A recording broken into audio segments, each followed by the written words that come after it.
ये बात पकड़ो। जो साधक ये बात नहीं पकड़ते वो उन्नति को प्राप्त नहीं होते। नियमावली की हो बस फिर मनमानी आचरण शुरू। हमारा नियम तो हो गया ना, गुरुदेव ने कहा हो गया, वो क्या नहीं। ये तो प्रारंभिक लगाने के लिए कहा गया है। साधना का स्वरूप है अनन्य चिंतन, अखंड तैल धारावत निरंतर भजन, सातु दीर्घ काल निरंतर सत्कार सेवितो दृढ़ भूमि। जो बहुत काल तक आदर सहित निरंतर नाम जप करता है, भगवत चिंतन करता है, वो सिद्ध हो जाता है, दृढ़ भूमि। अब उसका स्वतः भजन होने लगता है। भगवान कह रहे मत चित्ता, मेरे में चित्त। और चित्त का क्या स्वभाव है? जहां हम स्वीकृति करते हैं उसी का चिंतन करता है। जैसे हमने स्वीकृति कर लिया कि मैं पुरुष हूं, अब स्वाभाविक चिंतन बन रहा है, मुझे देखना है, मुझे खाना है, मुझे भोगना है, मुझे करना है, मैं। अब वो अहम सहित पूरी चिंतन वृत्ति इसी में लगी रहती। बोले भजन नहीं होता, क्यों? क्योंकि स्वीकृति गलत है। अभी स्वीकृति हो गई मैं प्रियाजू का, अब स्वीकृति में बार बार आने लगा हमारी श्यामा जो, हमारी लाडली जो, हमारी प्रियाजू, उनके सिवा कोई हमारा चिंतन बदलने लगा। अरे निर्लज्ज, तुझे लाज नहीं आती अपने इस दुर्लभ कृपा पात्र देह को विषयों में नष्ट करने से? अरे छिन छिन नाम उच्चार, राधा राधा राधा राधा, सब काम बन जाए, सब बाधाएं नष्ट हो जाएंगी। जीते विनायक शुभ शुभ विघ्न करे नहीं कोई, विघ्न करे नहीं कोई, डरे कलिकाल कष्ट भय, हरे सकल संताप, हरस हरि नाम जपत जय। प्रतिपल तू नाम जप, कोई भी बड़े से बड़ा विघ्नकारी अनिष्ट तेरा मंगल नहीं कर सकता। जिसकी जिह्वा पर नाम है तो जिते विनायक शुभ शुभ विघ्न करे नहीं कोई, क्योंकि बहुत बड़ा रक्षक नाम जिह्वा पे विराजमान है, बहुत बड़ा पहरेदार नाम है, अंगरक्षक है। नाम पाहरू दिवस निश, रात दिन जो नाम जप करते हैं उनको किसी अन्य के भरोसे, अन्य के आश्रय, अन्य की आशा पूर्ति की चाह छोड़ देनी चाहिए। तभी वो अनन्य निष्ठा वाला ये अनुभव कर पाएगा कि हर समय प्रभु हमारी रक्षा करते हैं। जो नाम जप करते हैं हर समय प्रभु रक्षा करते हैं। उपासक सोता है और प्रभु जागकर उसकी रक्षा करते हैं। गोस्वामी तुलसीदास जी की रामचरितमानस की कृति को गंगा जी में प्रवाहित करने के लिए दो ईर्ष्यालु गए, तो देखा कि दरवाजे पर श्याम गौर जोरी राम लक्ष्मण जी धनुष बिल्कुल प्रत्यंचा खींचे हुए खड़े, भयभीत होकर दूसरे दरवाजे वहां भी देखा। भक्त चैन से सोता है और भगवान जागकर उसकी रक्षा करते हैं। विश्वास करे, बस आश्रय भरोसा दृढ़ करके छिन छिन नाम जप करे। नाम जप अगर जीवन में नहीं है तो जीवन व्यर्थ का जीवन है। छल कपट करके रुपया कमा लो, तुम्हारे किसी काम रुपया नहीं आएगा। खाओगे तो रोटी दाल ही, रुपया तो खाओगे नहीं। और भगवान चराचर को भोजन दे रहे हैं, कोई ऐसा नहीं कि भूखा हो। तो दो रोटी में तृप्त हो जाता है, उससे दो रोटी देते हैं। जिसे 2 कुंतल चाहिए उसे 2 कुंतल का आहार देते हैं। भगवान सबको आहार देते हैं। अगर तुम मनुष्य शरीर धारण करके केवल आहार और भोग और रुपया पैसा मान प्रतिष्ठा में जीवन नष्ट कर दिया तो क्या दुर्लभता रही इस मनुष्य जीवन की। 84 लाख योनियां, ये निद्रा भय आहार मैथुन सबके है। फिर कहा गया बड़े भाग मानुष तन पावा, सुर दुर्लभ सदग्रंथन गावा, साधन धाम मोक्ष कर द्वारा, पाई न जे परलोक संभाला। बड़ा दुर्लभ, देव दुर्लभ मनुष्य शरीर है। सबका जितने मानव देह धारण किए, बड़ा देव दुर्लभ, क्योंकि इससे आप जितनी ऊंचाई पर चढ़ना चाहें चढ़ सकते हैं। जितना नीचे गिरना चाहे गिर सकते हैं। लेकिन अन्य योनियों में कर्म के परिणाम रूप उच्च नीच गतियां होती हैं। वो नवीन कर्म नहीं कर सकते, आप नवीन कर्म कर सकते हैं। आप साधना करके मोक्ष प्राप्त कर सकते हैं, भगवान में तन्मय होकर भगवत स्वरूप हो सकते हैं, योग की दिव्य सिद्धियां प्राप्त कर सकते हैं, स्वर्ग ब्रह्म लोक जहां जाना चाहो, कैलाश साकेत वैकुंठ सब प्राप्त कर सकते हैं आप मानव देह में। पर भूल गए, हम वही भोगने में लग गए जो अन्य योनियों में स्वाभाविक मिलता है। अमर्यादित मैथुन पशु पक्षियों में, उसके लिए जीवन नष्ट कर देना, भोजन उसके लिए, बस इतना ही तुम्हारा लक्ष्य है, रसेंद्री और जनेंद्री का भोग मिल जाए। रुपया तो केवल भोग मिलता है इसलिए है, उसका कोई महत्व नहीं। वो महत्व है कि उसको हम भोग प्राप्त करने के लिए प्रयोग करते हैं, बस इसलिए रुपये में महत्व है। खास बात है रसेंद्री और जनेंद्री, इन दो के भोग। ये बड़ा गंदा शरीर है, बड़ा गंदा शरीर। क्या इसमें देव दुर्लभ कहा गया है, पर देवताओं में ऐसा नहीं होता। निकल जाए तो सौरभ से वातावरण युक्त हो जाएगा और आपके शरीर के हर जगह से दुर्गंध आती है, क्योंकि मलमूत्र बनाता है। विनमूत्र श्लेष्म पूषादिक भरितमिदम, इसमें क्या भरा हुआ है? मलमूत्र श्लेष्मा, गंदी चीजें, ऊपर से चमड़ी चिपकी हुई है, उससे आकर्षण होता है। अत्यंता अशुचि, बड़ा अपवित्र है। चाहे जहां स्नान कर लो, चाहे जिस तीर्थ में, एक रेशम के थैले में विष्ठा और मूत्र भर लो थैली में, और ऊपर से उसे कहीं भी डुबाओ, तो ये रहस्य जानने वाला कि इस थैले में क्या भरा है, वो कभी उसे छूना नहीं चाहेगा। चाहे जिस पवित्र स्थान में उसको गोते लगा के लाओ, यही लगेगा यह पवित्र है। इसलिए श्रीपाद करें अत्यंता अशुचि बीभत्स घृणास्पद और अपवित्र। क्यों? यही मलाशय मूत्राश्रय है, ऊपर से चमड़ी केवल है। हम नहा लिए तो बोले हम पवित्र हो गए, है अंदर। पवित्र तो हो गए जब भगवान का चिंतन होगा। अगर भगवान का चिंतन नहीं तो आप कहीं भी अपवित्र नहीं हो सकते। बाह्य और भीतर पवित्रता भगवान की स्मृति से है। अपवित्र पवित्रो वा सर्वावस्थांगतोपि वह यह स्मरेत पुंडरीकाक्षम सवायाभ्यंतर शुचि। वो बाह्य और अभ्यंतर से परम पवित्र हो जाता है जो भगवान का स्मरण करता है। खास स्नान पवित्रता है भगवान का स्मरण। अगर बाहर से नहा लिया, भगवान से संबंध नहीं, भगवत भजन नहीं, तो क्या है? चमड़ी बरधोली, अंदर तो मलई मूत्र भरा है। अत्यंता अशुचि बीभत्स घृणास्पद देहादौ नैव करचित। इस देह से अपना संबंध मत रखो। यहां संबंध की क्या बात, मैं ही हूं ऐसा माने हुए इतना जोर का संबंध है कि ये हम भूल गए कि हमारी देह है। हम ये मान लिए कि मैं ही देह हूं। देख लो आप कैसे, तो आप बोलेंगे गोरे काले स्वस्थ अस्वस्थ, तो देह का ही परिचय तो बता रहे हैं। मैं को देह में मिला दिया। मेरा तो चलो थोड़ा दूरी करके वर्णन हुआ, लेकिन मैं ही शरीर हूं, बस यही भावना। कितना घोर अज्ञान अंधकार छा गया। कह रहे देहादौ नैव करचित। इस देह में मैंपन भूल करके भी मत करो, नहीं तो नष्ट हो जाओगे। क्या नष्ट हो जाओगे? मूले सर्वात्मार्थोरुविघ्नम कलय यदि मनोयोषिताम भावनिघ्नम।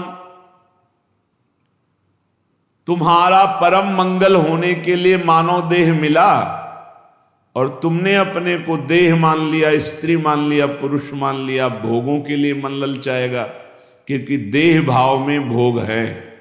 भगवत भाव और ब्रह्म भाव, दास भाव, सख्य भाव, कांता भाव, इनमें कहीं काम नहीं है। ये जो सिद्ध भाव है इनमें काम नहीं। देह भाव में ही सारी कामनाएं विकार हैं। अगर तुम इस अपवित्र देह में मैं को मिला दिया तो इसका परिणाम होगा बार बार जन्म, बार बार मरण, अशांति, चिंता, शोक, दुख, ये सब प्राप्त होगा। सर्वात्मार्थोर्विघ्नम, ये परम आनंद में भारी विघ्न है शरीर। कब? जब मैं को शरीर में मिला दिया। अगर मैं को अलग करके देख रहे हो जो है और शरीर को अलग करके देख रहे हो तो आप इस पर शासन कर लोगे, नहीं ये गलत आचरण है, नहीं होने दूंगा।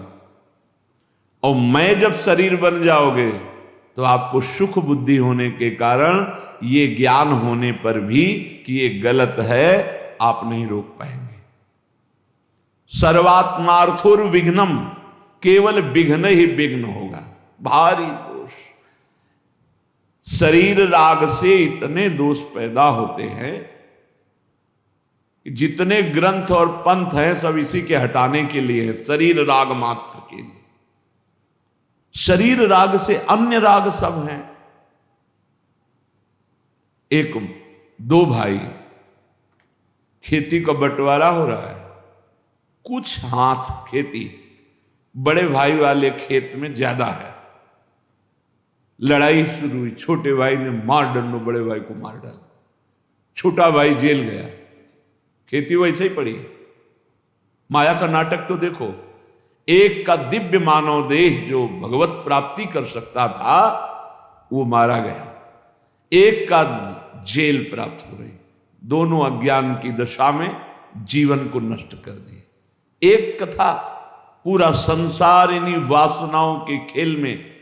सर्वात्मार्थोर्विघ्नम, जहां मैं को शरीर में मिला दिया गया, इतनी कामनाएं प्रकट हो गई, वासनाएं प्रकट हो गई, इतना अहंकार प्रकट हो गया कि विघ्न ही विघ्न, पूरा जीवन अशांति। अध्यात्म के बिना स्वप्न में भी कोई शांति प्राप्त नहीं कर सकता। चाहे जितना रुपया कमा लो, चाहे जितने अरबों की संपत्ति एकत्रित कर लो, तुम अशांत रहोगे, तुम चिंता युक्त रहोगे, तुम दुख युक्त रहोगे, तुम मृत्यु से भयभीत रहोगे और बार बार तुम्हें जन्मना मरना पड़ेगा। अध्यात्म के बिना कुछ भी प्राप्त हो जाए। ऐसे ऐसे राजा हुए जिन्होंने विश्व के माने हुए वैद्यों को पास रखा, विश्व की औषधियां रखी, बड़ी बड़ी व्यवस्थाएं रखी कि एक जरा सी छींक हो कि हजारों प्रकार की औषधि, वो भी मर गए। मृत्यु ने उनको भी मिटिया मेट कर दिया। क्या व्यवस्था करोगे? ऐसे ऐसे भोग विलासी चक्रवर्ती सम्राट, ऐसा ऐसा कहां सब खत्म। भूल मत करो, मैं को शरीर में मत मिला। ये जो मिल गया है इसी को हटाना है। जड़ चेतन ग्रंथि पड़ गई, यद्यपि मृषा छूटति कठिनाई। निघ्न दुष्टेन्द्रियाणि प्रसभ मुदय भांज युद्यतामर्षदंडई। तुम अपनी इंद्रियों को दुलार करके उनके प्रसन्न करने के लिए उनको छूट दे देते हो, जाओ भोगो, वही तुम्हारे को बंधन प्राप्त कराती है। यद्यपि मृषा छूटति कठिनाई, जलन पैदा हुई। ऐसा क्यों किया? कभी नहीं करूंगा, फिर वही अज्ञान, बार बार नहीं करूंगा और बार बार वही करते, फिर भगवान दंड विधान कर देते। एक दो बार तुमसे गलती हुई, क्षमा याचना की, या बहुत गलतियां हो गई, सत्संग सुना, बुद्धि पवित्र हो रही, अब लो नशानी अब ना नशइयो, तो भगवान कृपालु है, वो कह रहे अहम त्वाम सर्व पापेभ्यो मोक्षयिष्यामि मा शुचः। मैं तुम्हें पवित्र कर दूंगा, सारे पाप नष्ट कर दूंगा, अब तो होश में चलो। नहीं, निघ्न दुष्टेन्द्रियाणि, ये दुष्ट इंद्रियां बार बार जीव को घसीट करके भोगों में डाल देती। तो क्या करें? गुस्सा करो इन इंद्रियों के ऊपर, अनुमति मत दो, इनको दंड दो, उपवास करो, नाम का दंड दो, खूब नाम जप करो, परेशानी पैदा, परिक्रमा लगा, निकल जाओ गिरिराज जी की परिक्रमा में, 5-7 घंटे नाम जप करते हुए पूरी परिक्रमा, आराम आराम से, दौड़ने की जरूरत नहीं, 5-7 घंटे में आराम आराम से नाम जप कर देखो। अगर तुम्हारा उसी समय दिमाग परिवर्तन न होने लगे तो बताना। ऐसा बगीचा है संसार कि इसका मनोरंजन करने का मन हो ही जाता है, और जो मनोरंजन में फंसा हो आज तक नहीं निकल पाया, जब से सृष्टि हुई आज तक इस जादू के बगीचे से नहीं निकल पाया। कहीं न कहीं वो कंचन, कामिनी, कीर्ति, कहीं न कहीं वो फंसा मिलेगा। अगर आप इसे मैं को शरीर से हटा दें तो आप जीत जाए। जब तक अपने को पुरुष स्त्री मानेंगे, मैं को शरीर में मिलाए रखे, तब तक कुछ भी साधन कर लो, सवाल हल नहीं होगा। और ये होता है स्वीकृति से। स्वीकृति से बड़ा परिवर्तन सूक्ष्म शरीर पर पड़ता है आपकी स्वीकृति का। जैसे हम पहले सन्यास में थे तो स्वीकृति हो गई कि अब सन्यासी, तो स्वप्न में अपने को सन्यासी ही देखते थे। अब जब स्वीकृति हुई मैं श्री जी के चरणों का दास, अब स्वीकृति, तो इस सूक्ष्म शरीर स्वप्न में यही दर्शन कराता है। जब स्वीकृति हुई मैं श्री जी की सहचरी, तो उस स्वीकृति में ना ये भेष होगा, ना पुरुष शरीर होगा, वही स्वीकृति। स्वीकृति कर लिया मैं स्त्री मैं पुरुष, इसी स्वीकृति में सारे दोष बैठे हुए हैं। स्वीकृति कर लिया मैं प्रभु का दास, इसी स्वीकृति में आपको निर्दोष करने की सामर्थ्य मिलेगी। पूर्ण निर्दोष अवस्था इसी। आपकी स्वीकृति कमजोर है। आपसे एक शब्द में कहें तो पूरा खेल स्वीकृति का है। वेदांत केवल तुम्हारी स्वीकृति को बदलता है। कौन हो तुम? बोले तुम ब्रह्म हो, तत्त्वमसि। तत् वह जो परमात्म तत्व है, त्वम असि तुम ही हो। स्वीकृति करो। बोले अहम ब्रह्मास्मि, अहम ब्रह्मास्मि, मैं ब्रह्म हूं। स्वीकृति तो बोले अहम ब्रह्मास्मि, अहम ब्रह्मास्मि। तो क्या हुआ? बोले ब्रह्मविद ब्रह्मवि भवति, वो ब्रह्म हो गया। मैं पुरुष में स्त्री तो भोगी हो गया। नारकी गतियों को प्राप्त कराने वाली चेष्टाएं शुरू हो गई। खास बात समझनी, मैं को शरीर में स्थापित करना दुर्गति का कारण है। मैं को ब्रह्म में, मैं को भगवान के चरणों में, नाम में, रूप में, लीला में, धाम में स्थापित करना। मैं प्रभु का दास हूं, इसलिए अपने स्वामी का हर समय नाम जप करता हूं। मैं प्रभु का दास हूं, इसलिए हर चेष्टाएं अपने प्रभु की प्रसन्नता के लेकर बदल गया, जीवन बदल गया। जब हम प्रभु के चरणारविंद की शुद्ध शरणागति स्वीकार कर लेते हैं तो हर विधान बड़ा मंगलमय होने लगता है। एक बार गीता वाटिका गोरखपुर में अखंड नाम संकीर्तन चल रहा था। पूज्य भाई जी श्री हनुमान प्रसाद पोद्दार जी महाराज की कृपा से बहुत ही मांगलिक दिन कट रहे थे। भगवत चर्चा हो रही, अखंड नाम कीर्तन हो रहा, बड़े बड़े महापुरुष आ रहे हैं। तो बहुत से संत महात्मा भी वहीं विराजमान थे। पूरा मांगलिक, 1 मिनट भी कहीं 24 घंटे में कोई प्रपंच वार्ता नहीं। गीता वाटिका में पूज्य बाबा, राधा बाबा और भाई जी महाराज। रात का समय 50 फूस की झोपड़ियां बनाई गई थी जिनमें बड़े बड़े संत महात्मा आकर रुके हुए थे। तो लालटेन टंगी थी।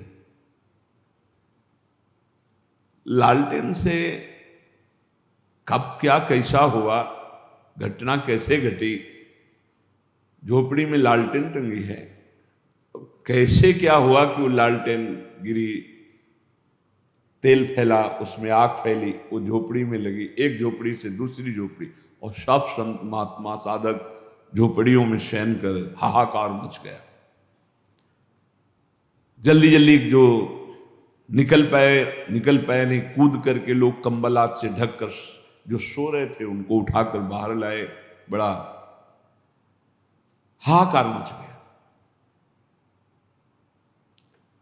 प्रचंड अग्निदेव ने रूप धारण किया, सब झोपड़ी तंबू सब खाक हो गई, राख हो गई, बहुत सी सामग्री हो। अब जो संसारिक लोग हैं, भक्ति के आकर्षण से आए हुए हैं, उनका देखो कीर्तन और भक्ति का ये स्वरूप। भाई जी के कान तक आवाज पहुंची। भाई जी ने कहा अग्नि का आवाहन किया जाता है, आहुतियां दी जाती हैं। अग्नि साक्षात भगवान है। हमने तो आवाहन भी नहीं किया, मेरे भगवान इस रूप में आकर के आहुति भी नहीं दी, अपने आप आकर भोग स्वीकार कर लिया। भक्ति की दृष्टि क्या है? मेरे भगवान पधारे हैं। भाई जी ने कहा कि कल जो आग लगी, तुम लोगों को आग दिखाई दे रही, मेरे को मेरे भगवान दिखाई दे रहे। मुझे स्पष्ट दिखाई दे रहा, मेरे कीर्तन, मेरे भगवत चर्चा करने से भगवान अग्नि रूप धारण करके आनंद उल्लास से युक्त होकर के ये भोग स्वीकार किया। मुझे इस घटना में भगवान की कृपा दिखाई दे रही कि भगवान ने किसी का एक रोम भी नहीं झुलसाया, नहीं तो बहुतों के शरीर पूरे हो सकते थे, एक भी व्यक्ति नहीं मरा। और ये मेरी ही बात नहीं है, जो भगवान का शरणागत है उसको ऐसा ही अनुभव होता है कि भगवान की बड़ी कृपा हुई। नामदेव जी महाराज की कुटिया में आग लग गई, पूरा घर जल रहा था।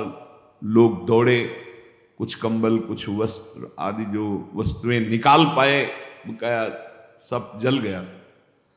नामदेव जी कीर्तन में मगन थे। कहीं एकांत में जब आए तो लोगों ने कहा बड़ी मुश्किल से ये वस्तुएं बचा पाए, और तो सब जल।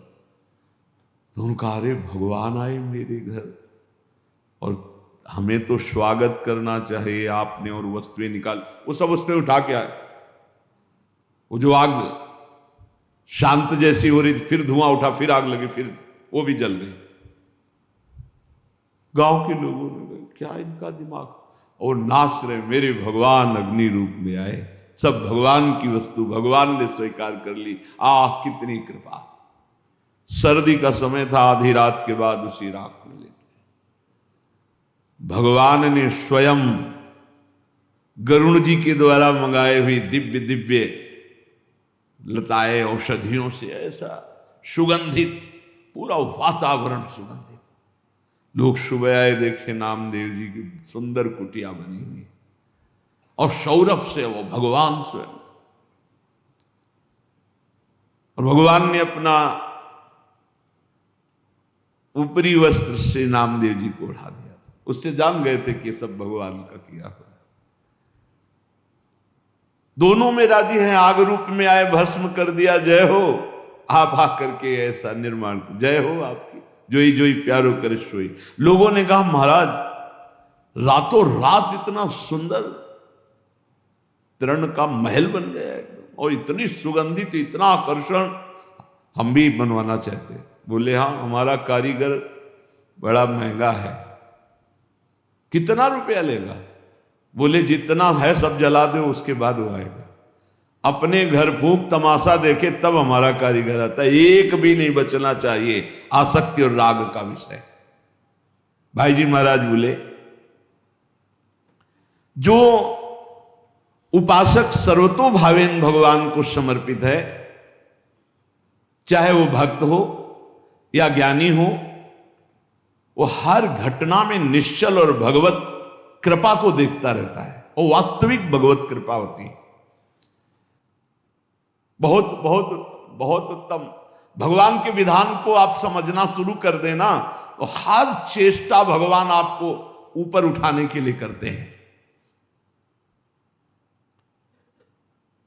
जो भगवान को समर्पित हो जाता है, एक सिद्ध महात्मा, बंगाली महात्मा थे, उन्होंने कहा, जे करे हमारा तार करी सर्वनाश। जो हमसे प्यार करेगा, देख लो, जे करे हमारा आस तारे करी सर्वनाश। क्या सर्वनाश? विघ्नों का सर्वनाश, विकारों का सर्वनाश, दुख का सर्वनाश, चिंता का सर्वनाश, जन्म मृत्यु का सर्वनाश। लोग डर जाते हैं। भगवान की भक्ति अविनाशी सुख देती है। जब तक भगवान नहीं मिलते तब तक ये खेल चलाते रहेंगे। भगवान जहां हो वहां से हटाते रहेंगे, पक्की बात है। जहां भी लगोगे वहीं से आगे बढ़ाते रहेंगे। हमारे लोगों का स्वभाव एक चिपकू स्वभाव, जिस विषय में चिपके बस उसी को जीवन भर लेके बैठे रहे। जिस बात को, जिस घर, जिस मकान, जिस शरीर, उसी में जितना कर लिया वो उतना ही, आगे नहीं। सच्चिदानंद तक पहुंचने के लिए भगवान कह रहे, जे करे हमारा अस्तार करे सर्वनाश। जहां चिपकोगे वहीं दिया सिलाई लगा दी, आगे बढ़ो, आगे बढ़ो। और ऐसी जगह पहुंचा दिया जहां दो बचे ही नहीं।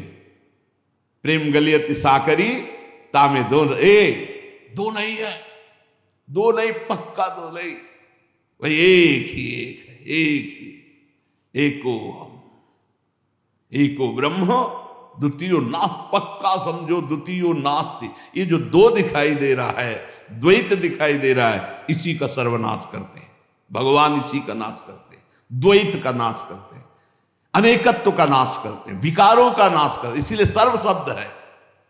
जो नहीं समझता इस बात को, वो उस प्राकृतिक बातों में ले जाता है। जब तक ये शरीर मेरा है तब तक भगवत साक्षात्कार नहीं होगा। सुन लीजिए, जब तक धन मेरा है, मकान मेरा है, रिश्तेदार मेरे, नातेदार मेरे, संबंधी मेरे, भगवान की अनुभूति नहीं होगी। कल एक साधक प्रश्न कर रहे थे कि भगवान आप कहते हैं हर समय साथ हैं, कैसे साथ है, कैसे प्रमाण माने? उनसे यही था, जब तक शरीर को आप अपना मैं माने हुए, शरीर संबंधियों के रिश्ते नाते को सत्य माने हुए है, भोगों को सत्य माने हुए, तो आप सच्चिदानंद को कैसे देख सकते हैं? क्योंकि त्रिगुणात्मिका माया को देखने वाले नेत्र सच्चिदानंद को नहीं देख सकते। नहीं, हर समय है, कोई क्षण ऐसा नहीं जिस समय हमारे साथ प्रिया प्रीतम ना हो। हर समय बिल्कुल एकदम नजदीक, एकदम नजदीक। ये शरीर भी नजदीक नहीं है, इतने नजदीक प्रिया प्रीतम रहते हैं। ये कब अनुभव होगा? हमें क्यों अनुभव नहीं होगा? तो गीता जी में भगवान स्पष्ट कह रहे हैं, मय्ये वमन आधत्स्व मयि बुद्धिम। मेरे में बुद्धि, मेरे में मन। भगवान कह रहे, हमारा मन कहां लगा हुआ है? शरीर में, भोगों में। बुद्धि कहां है? संसार में। मय्ये वमन आधत्स्व मयि बुद्धिम निवेशय। तो निवेशस्य से मय्ये व अत ऊर्ध्वम न संशया। बिल्कुल संशय नहीं, तो मेरे में ही निवास करेगा, मेरे में ही निवास करेगा। अब इस राशि को समझ ले, मेरे में ही निवास करे मतलब तू रहेगा ही नहीं, मैं ही मैं रहूंगा, मैं ही मैं। श्री कृष्ण, ब्रह्म नहीं, माया नहीं, नहीं जीव नहीं काल, अपनी सुदिना रहे एक रहे हो नंदलाल।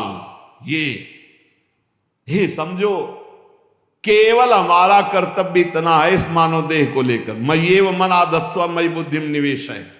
मैं अपने मन को, बुद्धि को प्रभु के चरणों में समर्पित कर दूं, बस इतनी साधना है। इसके आगे की सारी बात अपने आप अनुभव में आ जाएगी कि मैं कौन है और तू कौन है। अब ये समर्पित कैसे हो? भगवान ने तो आज्ञा कर दी, मय्येव मन आधत्स्व मयि बुद्धिम निवेशय।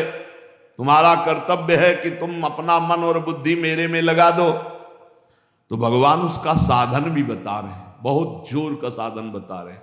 मन बुद्धि भगवान में कैसे अर्पित हो? तो श्री भगवान कह रहे, मच्चित्ता मदगत प्राणा बोधयन्तः परस्परं कथयन्तश्च मां नित्यं तुष्यन्ति च रमन्ति च तेषां सततयुक्तानां भजतां प्रीतिपूर्वकं ददामि बुद्धियोगं तं येन मामुपयान्ति ते तेषामेवानुकंपार्थ। साथ में ये भी है, तेषामेवानुकंपार्थ महमज्ञानजं तमः नाशयाम्यात्म भावस्थो ज्ञान दीपेन भास्वता। तेषामेवानुकंपार्थ, मेरी कृपा से हमें क्या करना है? हमें भगवान में चित्त को जोड़ना है, ये हमारा कर्तव्य है। अंतःकरण एक ही है, उसको लक्षणों के कारण 4 कहा गया है। अंतःकरण चतुष्टय, एक ही को 4 रूप में कहा। जो निश्चय करने के कारण उसे बुद्धि कहा गया, मनन करने के कारण मन कहा गया, चिंतन करने के कारण चित्त कहा गया, और स्वीकृति क्रियाओं की भोक्तापन भाव की तो उसे अहंकार कहा गया। तो यहां मत चित्ता, भगवत चिंतन निरंतर होता रहे। सबसे बड़ी साधना अनन्य चेता सततम, अनन्य चिंतन, अनन्य चिंतयन्तो मां।